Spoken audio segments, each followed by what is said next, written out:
یوسف یک فرزند 12 ساله اویله مهاجران توجک در ولایت امور روسیه در مکاتبه خصوصی با معلمش در مسنجر واتساپ شوخی کرده است که میخواهد او را بپراند. سکرین شات مکاتبه آنها را تلگرام کانال پاکوت که با موضع‌گیری های بدبینانش نسبت به مهاجران معروف است نشر کرده است. طوری از مکاتبات برمی آید شاگرد به استادش اول یک برنامه اینترنتی را فرستاده است. در پاسخ به سوال معلمه به اینکه این ضمیمه به من چی در کار، یوسف پاسخ داده است که تا که من دانم شما در کجایید، شما همه وقت لازمید برای من. یوسف در ادامه مکاتبهش یک باره به لحن تهدید آمیز گذاشته می نویسد می خواهم همه معلمه ها را پرانم و اولینش شما خواهید شد.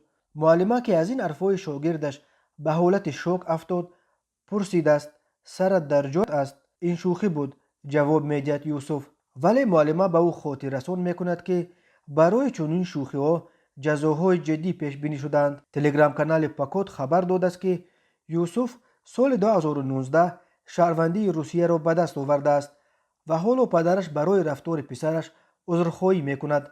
تهدید کشتن حتی اگر با شوخی باشد هم جدی گرفته می شود، سبب سنجش و حتی کشودن پرونده جنایی گردد. اخیراً یک خواننده 17 ساله از شهر بلاگویشنسک ولایت امور در شبکه‌های اجتماعی شوخی کرده است که میخواهد حمله مسلحانه به مکتب شهر قزان را در مکتب رقم 27 در بلاگویشنسک تکرار کند.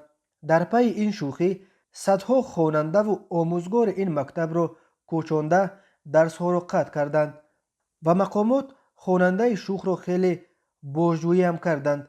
در نتیجه معلوم شد که او گرفتار مشکلی روانی بوده است و باید طبابت بگیرد.